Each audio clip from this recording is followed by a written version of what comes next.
Feliz y bendecido día, aprendiendo un curso de milagros. El secreto de la verdadera oración es olvidarte de las cosas que crees necesitar. Pedir algo específico es igual que ver el pecado primero y luego perdonarlo.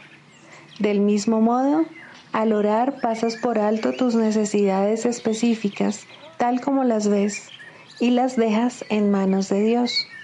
Ahí se convierten en los regalos que le haces, pues le dicen que no antepondrás otros dioses a Él, ni que quieres otro amor que el suyo. Este libro es un comienzo, no un final.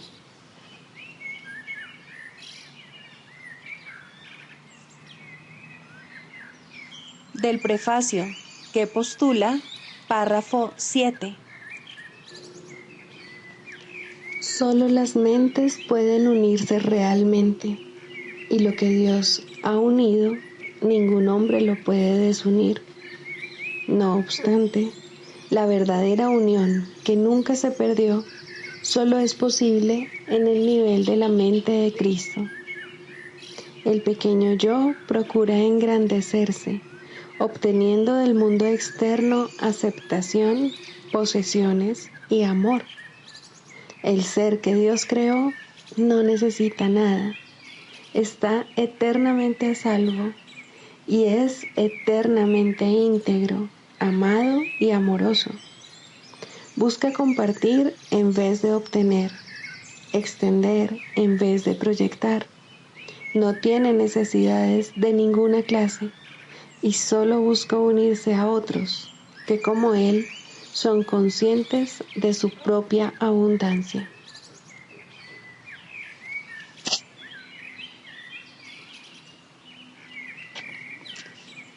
Introducción. Este es un curso de milagros. Es un curso obligatorio. Solo el momento en que decides tomarlo es voluntario. Tener libre albedrío no quiere decir que tú mismo puedas establecer el plan de estudios. Significa únicamente que puedes elegir lo que quieres aprender en cualquier momento dado. Este curso no pretende enseñar el significado del amor, pues eso está más allá de lo que se puede enseñar. Pretende, no obstante, despejar los obstáculos que impiden experimentar la presencia del amor, el cual es tu herencia natural. Lo opuesto al amor es el miedo, pero aquello que todo lo abarca no puede tener opuestos. Este curso puede, por lo tanto, resumirse muy simplemente de la siguiente manera. Nada real puede ser amenazado. Nada irreal existe. En esto radica la paz de Dios.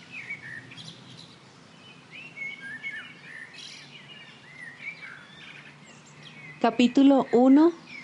El significado de los milagros. Primero, principios de los milagros. Principio 15. Todos los días deberían consagrarse a los milagros. El propósito del tiempo es que aprendas a usarlo de forma constructiva.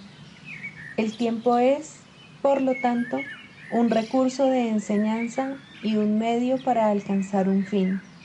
El tiempo cesará cuando ya no sea útil para facilitar el aprendizaje.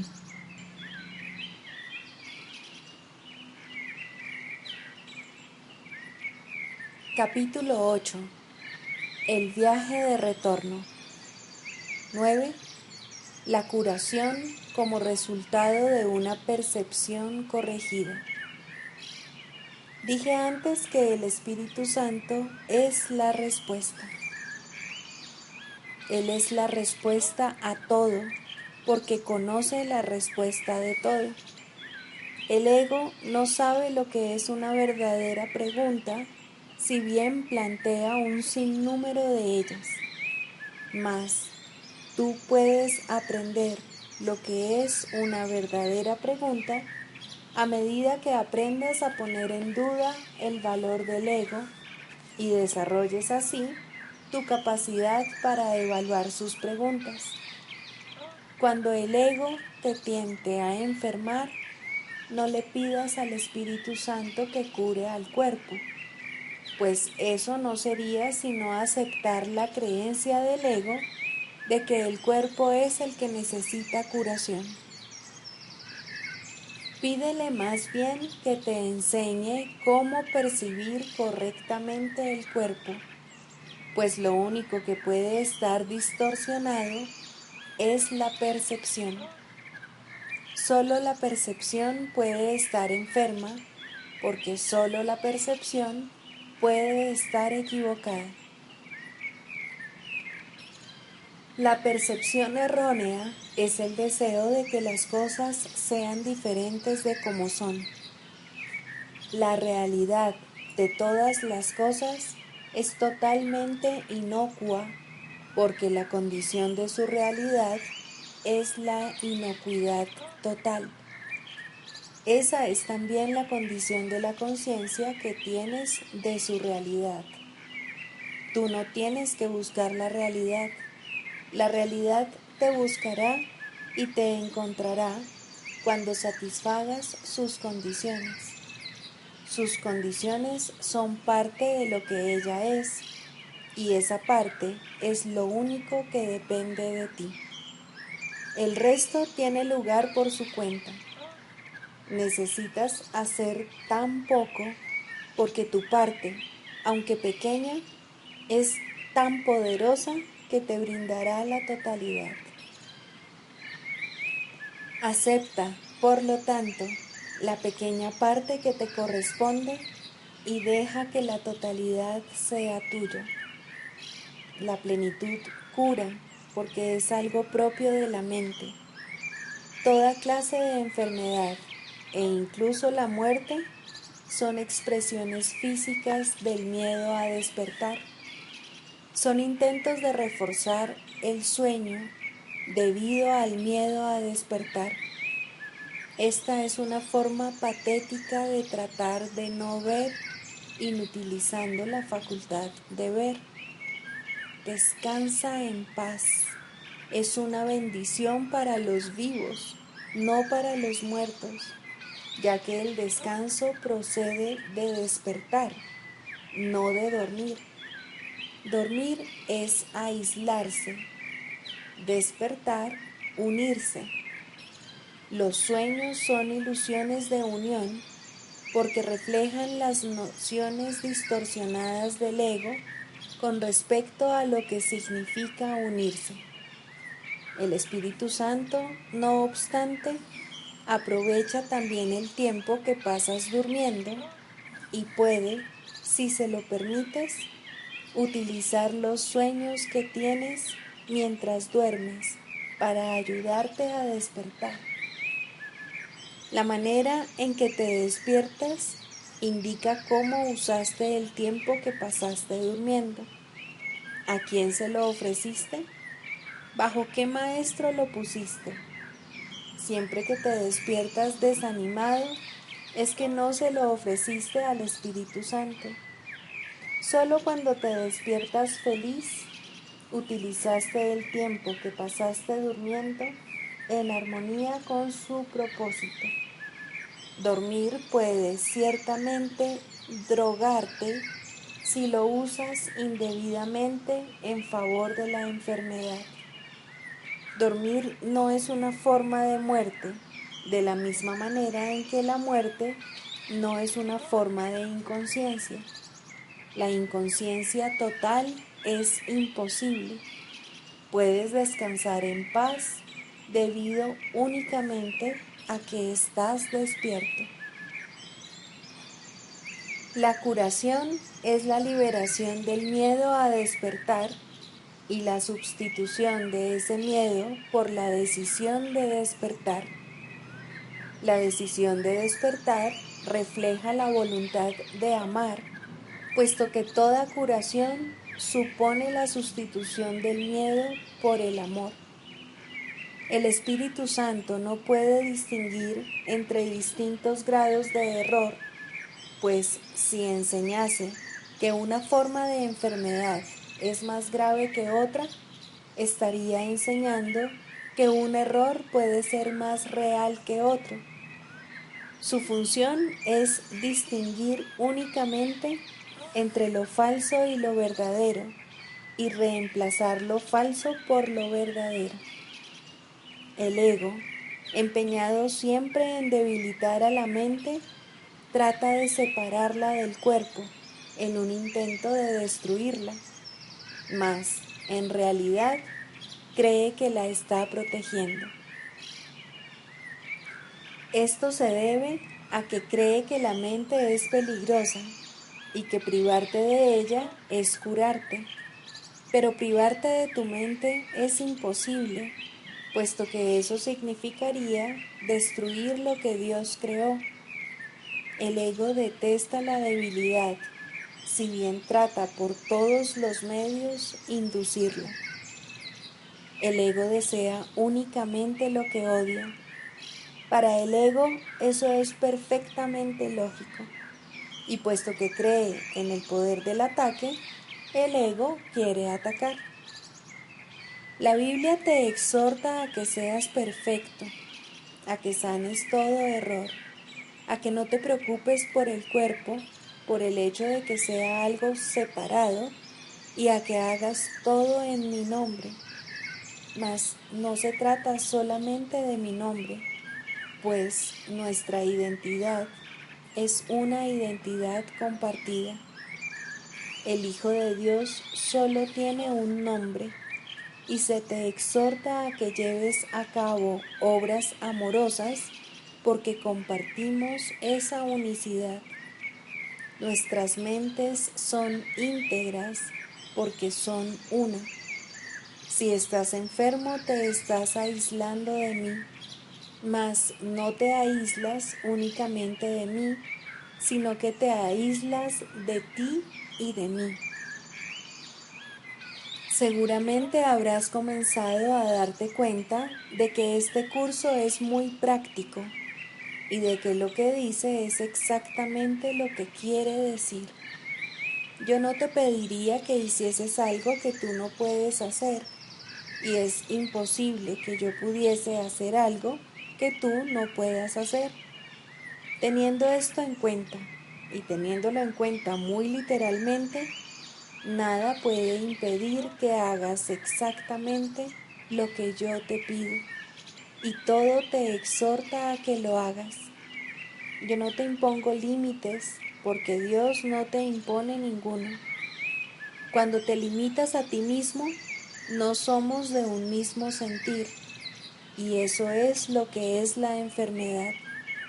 La enfermedad, no obstante, no es algo que se origine en el cuerpo, sino en la mente. Toda forma de enfermedad es un signo de que la mente está dividida y de que no está aceptando un propósito unificado. La única manera, por lo tanto, en que el Espíritu Santo cura es unificando propósitos.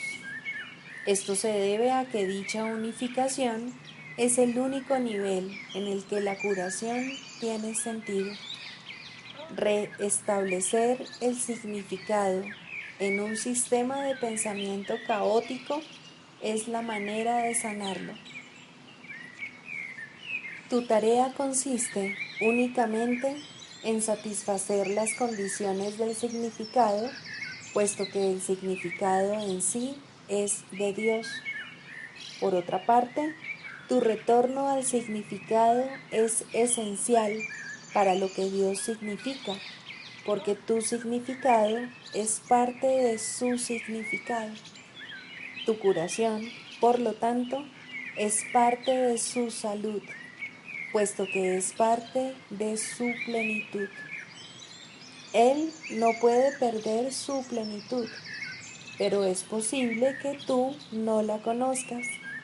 Con todo, su voluntad sigue siendo que tú la conozcas, y su voluntad impera para siempre y en todas las cosas.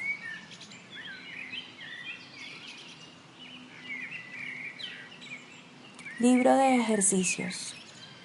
3. ¿Qué es el mundo? El mundo es una percepción falsa. Nació de un error y no ha abandonado su fuente. Persistirá mientras se siga abrigando el pensamiento que le dio vida. Cuando el pensamiento de separación haya sido sustituido por uno de verdadero perdón, el mundo se verá de una manera completamente distinta, de una manera que conduce a la verdad en la que el mundo no puede sino desaparecer, junto con todos sus errores. Ahora su fuente ha desaparecido, al igual que sus efectos. El mundo se fabricó como un acto de agresión contra Dios. Es el símbolo del miedo. Mas, ¿qué es el miedo sino la ausencia de amor?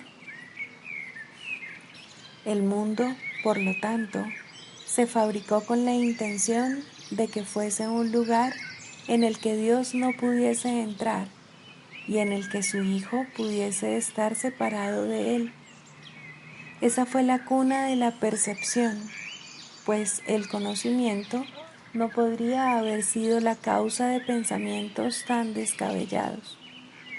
Mas los ojos engañan y los oídos oyen falsedades. Ahora es muy posible cometer errores porque se ha perdido la certeza. Y para sustituirla nacieron los mecanismos de la ilusión, que ahora van en pos de lo que se les ha encomendado buscar. Su finalidad es servir el propósito para el que se fabricó el mundo, de modo que diese testimonio de él y lo hiciera real. Dichos mecanismos ven en sus ilusiones una sólida base donde existe la verdad y donde se mantiene aparte de las mentiras. No obstante, no informan más que de ilusiones, las cuales se mantienen separadas de la verdad. Del mismo modo en que el propósito de la vista fue alejarte de la verdad, puede asimismo tener otro propósito. Todo sonido se convierte en la llamada de Dios, y aquel a quien Dios designó como el Salvador del mundo puede conferirle a toda percepción un nuevo propósito. Sigue su luz y verás el mundo tal como Él lo ve. Oye solo su voz en todo lo que te habla y deja que Él te conceda la paz y la certeza que tú desechaste, pero que el cielo salvaguardó para ti en Él. No nos quedemos tranquilos hasta que el mundo se haya unido a nuestra nueva percepción. No nos demos por satisfechos hasta que el perdón sea total y no intentemos cambiar nuestra función. Tenemos que salvar al mundo, pues nosotros que lo fabricamos tenemos que contemplarlo a través de los ojos de Cristo, de modo que aquello que se concibió para que muriese pueda ser restituido a la vida eterna. Lección 243. Hoy no juzgaré nada de lo que ocurra. Hoy seré honesto conmigo mismo.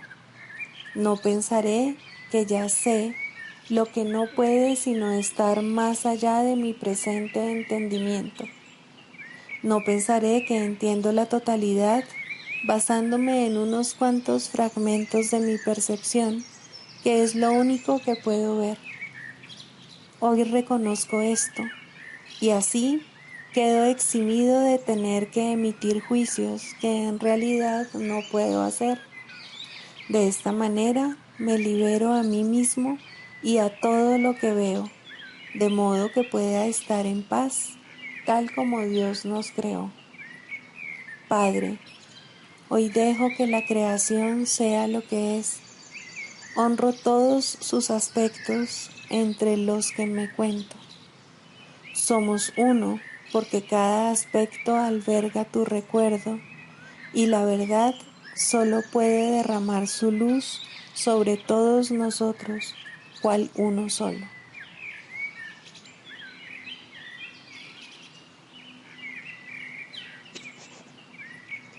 Del Manual para el Maestro, pregunta 4. ¿Cuáles son las características de los maestros de Dios? 1. Confianza. He aquí la base sobre la que descansa su capacidad para llevar a cabo su función. La percepción es el resultado de lo que se ha aprendido. De hecho, la percepción es lo que se ha aprendido, ya que causa y efecto nunca se encuentran separados. Los maestros de Dios tienen confianza en el mundo, porque han aprendido que no está regido por las leyes que el mundo inventó. Está regido por un poder que se encuentra en ellos, pero que no es de ellos. Este poder es el que mantiene todas las cosas a salvo. Mediante este poder, los maestros de Dios contemplan un mundo perdonado. Una vez que hemos experimentado ese poder, es imposible volver a confiar en nuestra insignificante fuerza propia. ¿Quién trataría de volar con las minúsculas alas de un gorrión cuando se le ha dado el formidable poder de un águila? ¿Y quién pondría su fe en las miserables ofrendas del ego cuando los dones de Dios se encuentran desplegados ante él? ¿Qué induce a los maestros de Dios a efectuar este cambio? A. Desarrollo de la confianza. En primer lugar, tienen que pasar por lo que podría calificarse como un periodo de deshacimiento. Ello no tiene por qué ser doloroso, aunque normalmente lo es. Durante este periodo parece como si nos estuviesen quitando las cosas, y raramente se comprende, en un principio, que estamos simplemente reconociendo su falta de valor. ¿De qué otro modo se iba a poder percibir lo que no tiene valor, a no ser que el perceptor estuviese en una posición desde la que no puede sino ver las cosas de otra manera? Aún no ha llegado al punto en el que puede efectuar el cambio interno totalmente. Por ello, el plan a veces requiere que se efectúen cambios en lo que parecen ser las circunstancias externas. Estos cambios son siempre beneficiosos. Una vez que el maestro de Dios ha aprendido esto, pasa a la segunda fase. Ahora el maestro de Dios tiene que pasar por un periodo de selección. Este periodo es siempre bastante difícil, pues al haber aprendido que los cambios que se producen en su vida son siempre beneficiosos, tiene entonces que tomar todas sus decisiones sobre la base de si contribuyen a que el beneficio sea mayor o menor. Descubrirá que muchas cosas, si no la mayoría de las que antes valoraba, tan solo obstruyen su capacidad para transferir lo que ha aprendido a las nuevas situaciones que se le presentan. Puesto que ha valorado lo que en verdad no vale nada, no generalizará la lección por temor a lo que cree que puede perder o deba sacrificar. Se necesita haber aprendido mucho para poder llegar a entender que todas las cosas, acontecimientos, encuentros y circunstancias son provechosos. Solo en la medida en que son provechosos, deberá concedérseles algún grado de realidad en este mundo de ilusiones. La palabra valor no puede aplicarse a nada más.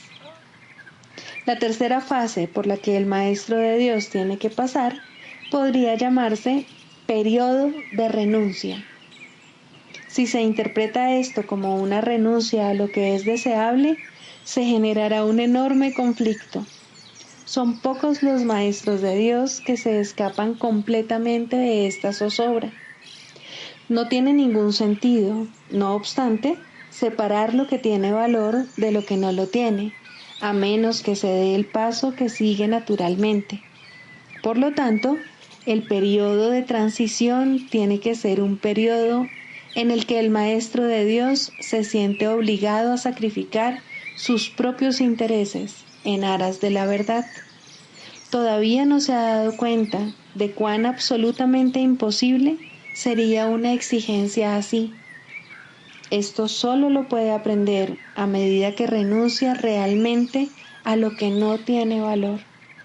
Mediante esa renuncia, aprende que donde esperaba aflicción, encuentra en su lugar una feliz despreocupación.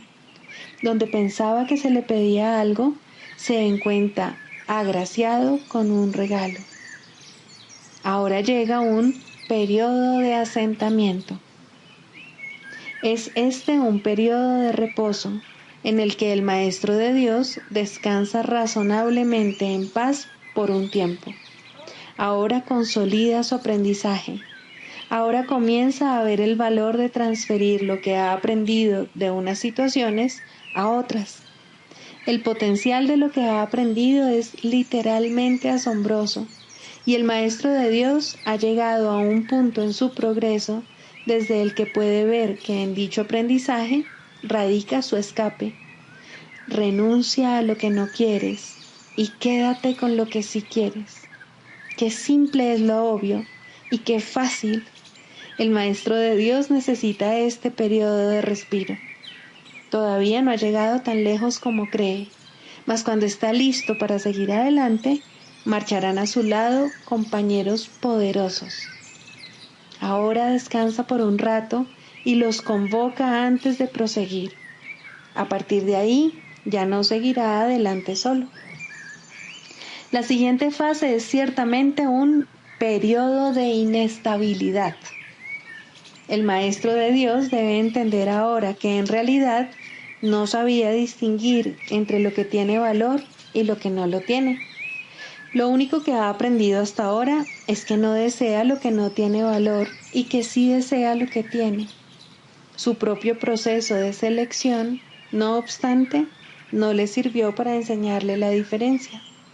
La idea de sacrificio, tan fundamental en su sistema de pensamiento, imposibilitó el que pudiese discernir. Pensó que había aprendido a estar dispuesto, pero ahora se da cuenta de que no sabe para qué sirve estar dispuesto. Ahora tiene que alcanzar un estado que puede permanecer fuera de su alcance por mucho, mucho tiempo. Tiene que aprender a dejar de lado todo juicio y a preguntarse en toda circunstancia qué es lo que realmente quiere. De no ser porque cada uno de los pasos en esta dirección está tan fuertemente reforzado, cuán difícil sería darlos. Finalmente llega un periodo de logros. Ahora es cuando se consolida su aprendizaje. Lo que antes se consideraba simples sombras se han convertido ahora en ganancias substanciales con las que puede contar en cualquier emergencia, así como también en los periodos de calma. En efecto, el resultado de esas ganancias no es otro que la tranquilidad, el fruto de un aprendizaje honesto, de un pensamiento congruente y de una transferencia plena. Esta es la fase de la verdadera paz, pues aquí se refleja plenamente el estado celestial. A partir de ahí, el camino al cielo está libre y despejado y no presenta ninguna dificultad. En realidad ya está aquí. ¿Quién iba a querer ir a ninguna otra parte si ya goza de absoluta paz?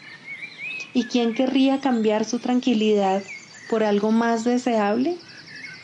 ¿Qué podría ser más deseable?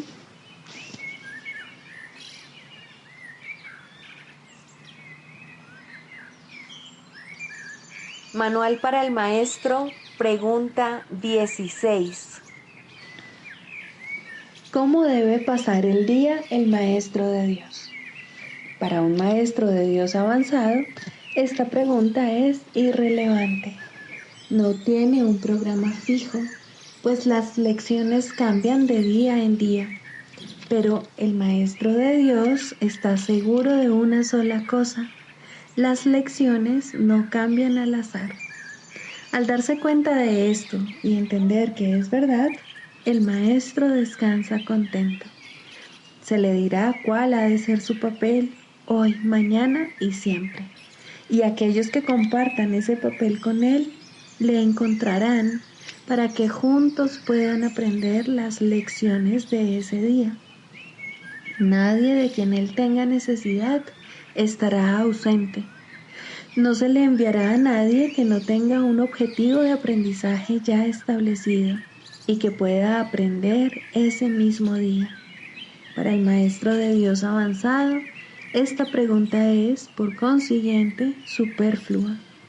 Ya la planteó y ya se le contestó, y él se mantiene en continuo contacto con la respuesta. Ya lo tiene todo y ve desplegarse ante él, seguro y libre de obstáculos, el camino que tiene que recorrer. Pero, ¿qué ocurre con aquellos que todavía no han alcanzado la certidumbre que él posee? Esos aún no están listos para una falta de estructura así. ¿Qué es lo que tienen que hacer para aprender a entregarle el día a Dios? Hay algunas reglas generales a seguir, aunque cada cual debe usarlas a su manera como mejor pueda. Las rutinas como tales son peligrosas porque se pueden convertir fácilmente en dioses por derecho propio y amenazar los mismos objetivos para los que fueron establecidas. Se puede decir, por lo tanto, que en términos generales es mejor comenzar el día bien. Siempre es posible, no obstante, comenzar de nuevo si no se comenzó debidamente. Con todo, es obviamente ventajoso comenzarlo bien y de esa manera ahorrar tiempo. En un principio es aconsejable pensar en función del tiempo, aunque este no es de ningún modo el criterio esencial, probablemente es el más fácil de observar al principio. Inicialmente se hace hincapié en ahorrar tiempo, que si bien sigue siendo importante a lo largo de todo el proceso de aprendizaje, se recalcará cada vez menos. De entrada, podemos decir con seguridad que el tiempo que se dedica a comenzar bien el día ciertamente ahorra tiempo. ¿Cuánto tiempo debe emplearse en ello? Eso depende del mismo Maestro de Dios, quien no puede adjudicarse a sí mismo ese título hasta que haya completado el libro de ejercicios, ya que estamos aprendiendo dentro del marco de este curso. Después de haber finalizado las sesiones de práctica más estructuradas contenidas en el libro de ejercicios, la necesidad individual será el factor determinante. Este curso es siempre práctico. Puede ser que el Maestro de Dios no se encuentre en una situación que sea conducente a pasar unos minutos en un estado de quietud, nada más al despertarse. Si ese es el caso, que recuerde tan solo que su elección es pasar un ratito con Dios lo antes posible y que lo haga. La cantidad de tiempo que dedique a ello no es lo más importante. Uno puede fácilmente pasarse 1 hora sentado, inmóvil, con los ojos cerrados y no lograr nada. O bien puede, con igual facilidad, dedicarle a Dios solo un instante y en ese instante unirse a Él completamente. Quizá la única generalización que puede hacerse al respecto es la siguiente. Dedica un rato, lo antes posible, después de despertarte, a estar en silencio. Y continúa durante 1 o 2 minutos más después de que haya comenzado a resultarte difícil. Probablemente descubrirás que la dificultad disminuye y desaparece. En caso de no ser así, ese es el momento de parar. Por la noche se debe seguir el mismo procedimiento. Tal vez tu periodo de sosiego deba ser temprano en la noche, si no te es posible hacerlo inmediatamente antes de irte a dormir. No debes hacerlo acostado, es mejor estar sentado, en cualquier postura que prefieras. Habiendo completado el libro de ejercicios, seguramente habrás llegado a algunas conclusiones al respecto. Si te es posible un momento apropiado para dedicárselo a Dios, es justo antes de irte a dormir. Esto pone a tu mente en un estado de reposo y te aparta del miedo. Si te resulta más conveniente hacerlo más temprano, asegúrate al menos de no olvidarte pasar un rato, aunque sea solo un momento, en el que cierras los ojos y piensas en Dios. Hay un pensamiento en particular que debe recordarse a lo largo del día. Es un pensamiento de pura dicha, de paz, de liberación ilimitada.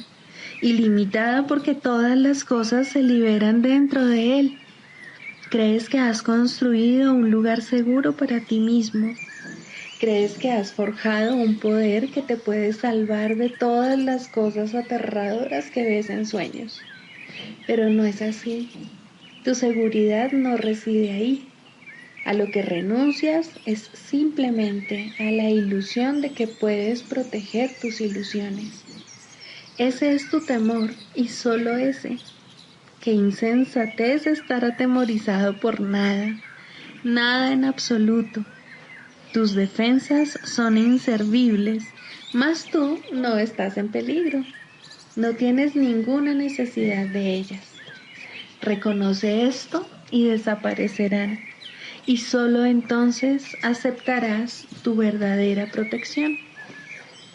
Cuán fácil y tranquilamente transcurre el tiempo para el Maestro de Dios que ha aceptado su protección. Todo lo que antes hacía en nombre de su propia seguridad ha dejado de interesarle, puesto que está a salvo y sabe que lo está. Tienen un guía que no le ha de fallar. No es necesario que haga distinciones entre los problemas que percibe, porque aquel a quien acude reconoce que no hay grados de dificultad en su resolución.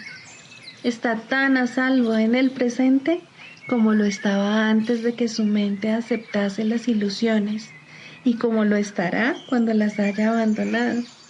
Su estado no cambia con la ocasión o con el lugar, porque todas las ocasiones y todos los lugares son uno para Dios.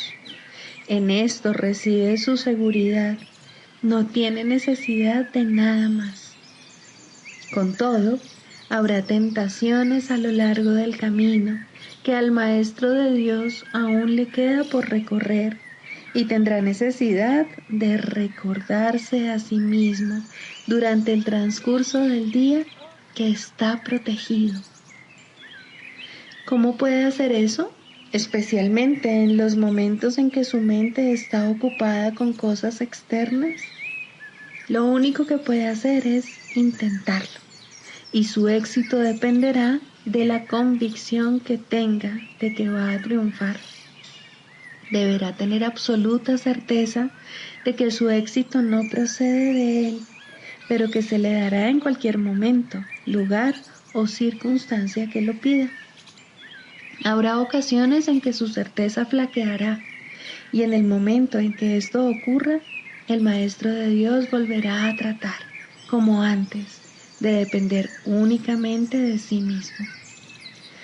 No olvides que eso es magia, y la magia es un pobre sustituto de la verdadera ayuda. No es suficientemente buena para el Maestro de Dios, porque no es suficientemente buena para el Hijo de Dios. Evitar la magia es evitar la tentación, pues toda tentación no es más que el intento de sustituir la voluntad de Dios por otra. Estos intentos pueden parecer ciertamente aterradores, pero son simplemente patéticos. No pueden tener efectos, ya sean buenos o malos, sanadores o destructivos, tranquilizadores o aterradores, gratificantes o que exijan sacrificio. Cuando el Maestro de Dios reconozca que la magia simplemente no es nada, habrá alcanzado el estado más avanzado.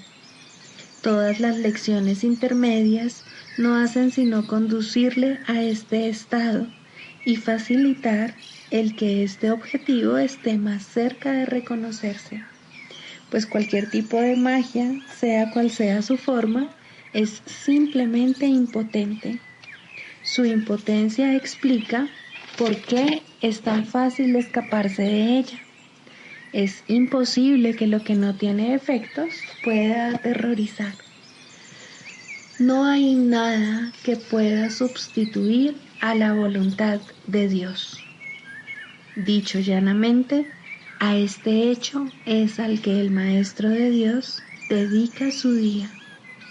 Cualquier otro sustituto que acepte como real tan solo puede engañarle, mas está a salvo de cualquier engaño si así lo decide.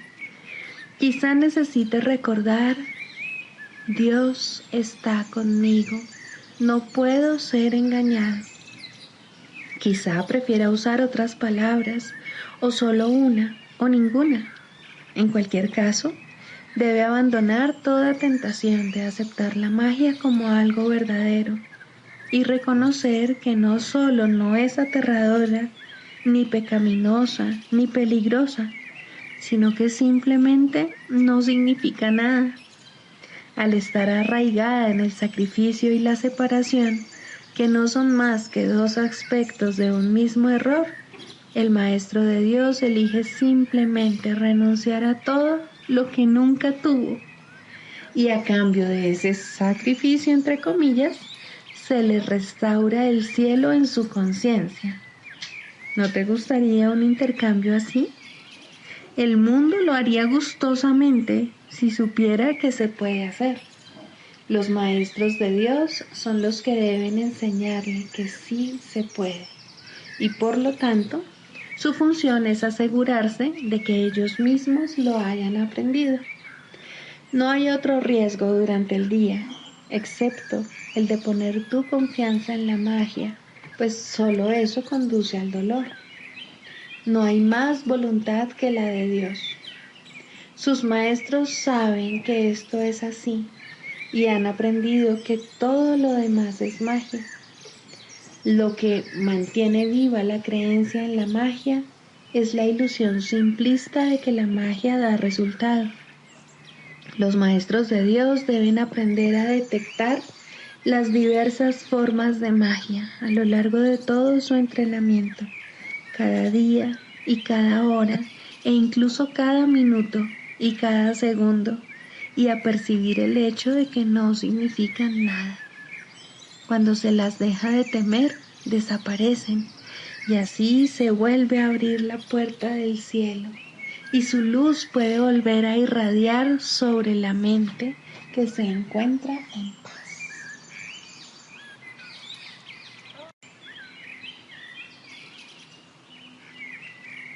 Clarificación de términos. El ego, el milagro. Las ilusiones no perdurarán.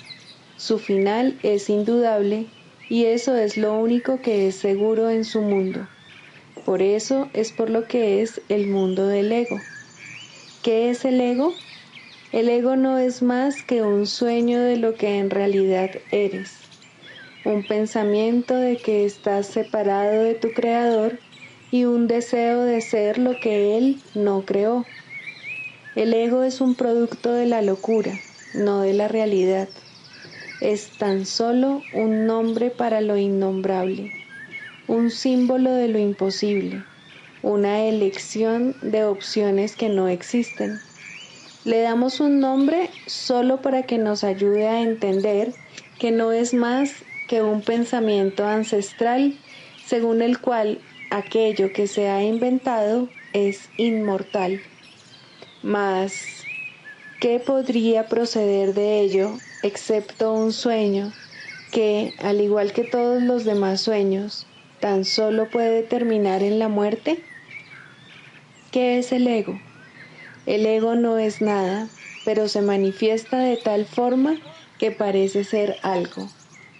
En un mundo de formas no se puede negar al ego, pues solo él parece real. Mas, ¿podría el Hijo de Dios, tal como su Padre lo creó, morar en una forma o en un mundo de formas? Si alguien te pide que definas al ego y expliques cómo se originó, es porque cree que el ego es real e intenta, por definición, asegurarse de que su naturaleza ilusiva quede oculta tras las palabras que parecen otorgarle realidad. Ninguna definición que se haya hecho de una mentira puede hacer que ésta sea verdad, ni tampoco puede haber una verdad que las mentiras puedan realmente ocultar. La irrealidad del ego no se niega con palabras, ni su significado se vuelve claro por el hecho de que su naturaleza parezca tener una forma. ¿Quién puede definir lo indefinible? Sin embargo, incluso para esto hay una respuesta. No podemos formular realmente una definición de lo que es el ego, pero sí podemos decir lo que no es. Y esto lo podemos ver con perfecta claridad. Basándonos en eso, podemos deducir lo que es. Observa su opuesto y verás la única respuesta que tiene sentido. A lo opuesto al ego, desde cualquier punto de vista, origen, efectos y consecuencias, le llamamos milagro. En él encontramos todo lo que no tiene que ver con el ego en este mundo. El milagro es lo opuesto al ego, y solo en él podemos observar lo que era el ego, pues en él vemos lo que éste aparentemente hacía, y la causa y sus efectos no pueden sino seguir siendo una misma cosa. Donde antes había oscuridad, ahora veremos luz. ¿Qué es el ego? Lo que antes era la oscuridad. ¿Dónde está el ego? Donde antes estaba la oscuridad. ¿Qué es ahora y dónde puede encontrársele? No es nada y no se le puede encontrar en ninguna parte. Ahora la luz ha llegado y su opuesto se ha ido sin dejar ni rastro. Donde antes había maldad, ahora hay santidad.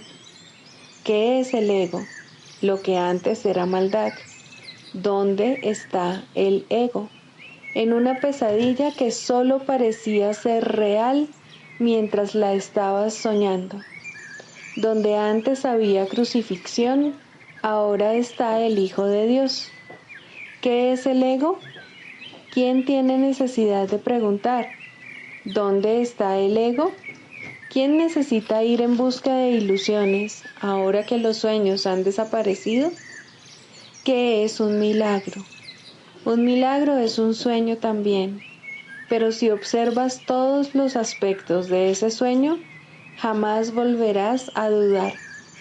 Observa el bondadoso mundo que se extiende ante ti mientras caminas envuelto en mansedumbre. Observa a los ayudantes que encuentras a lo largo del camino que recorres, felices ante la certeza del cielo y la garantía de paz.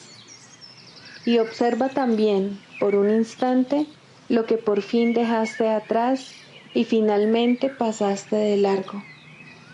Esto es lo que era el ego, el odio cruel, la necesidad de venganza y los gritos de dolor, el miedo a la muerte y el deseo de matar, la ilusión de no tener hermanos y el yo que parecía estar solo en el universo. El milagro corrige este terrible error con respecto a ti mismo, con la misma dulzura con la que una madre amorosa adormece con su canto a su criatura. ¿No preferirías escuchar un canto así? ¿No contestaría ese canto todo lo que pensabas preguntar, haciendo incluso que la pregunta dejase de tener sentido? Tus preguntas no tienen respuesta, ya que han sido planteadas para acallar la voz de Dios, la cual nos hace a todos una sola pregunta. ¿Estás listo ya para ayudarme a salvar el mundo? Pregunta esto en vez de preguntar qué es el ego, y verás un súbito resplandor envolver al mundo que el ego fabricó. Ahora no se le niega a nadie ningún milagro. El mundo se ha salvado de todo lo que tú pensabas que era, y lo que es ha sido siempre absolutamente puro y jamás ha sido condenado. El milagro perdona, el ego condena. No se necesita ninguna otra definición para ninguno de ellos excepto esta. Mas, ¿qué definición podría ser más cierta o estar más a tono con lo que es la salvación? Con esto, el problema y la respuesta se llevan una al lado del otro, y al estar finalmente juntos, la elección es obvia. ¿Quién elegiría el infierno de reconocer que eso es lo que está eligiendo? ¿Y quién no seguiría adelante un poco más cuando le ha sido dado comprender que el camino es corto y que el cielo es su meta?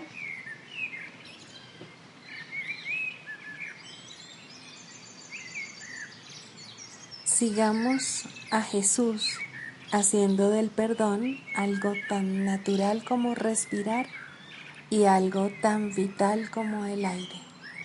Amén.